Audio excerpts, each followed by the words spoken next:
garden and property maintenance business, Apollo Bay, Victoria.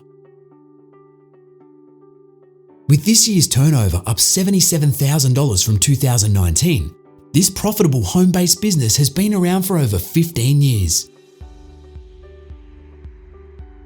Located in a tourist town with lots of holiday homes, lawn mowing and property maintenance are highly sought-after services. The business currently manages 160 properties, with a mix of real estate and private jobs, including government clients. Frogger's Mowing comes with many assets, including a Hino tipper truck, zero-turn mowers, trailer, STIHL power tools, and more.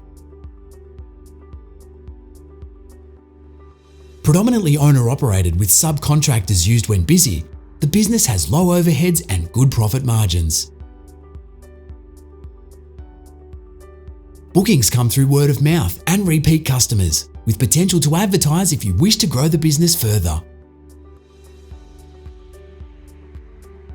Working with some of the best views around, you're buying yourself a job with services that are constantly in demand. Located in the seaside town of Apollo Bay, this investment offers an enviable lifestyle and plenty of time to enjoy it.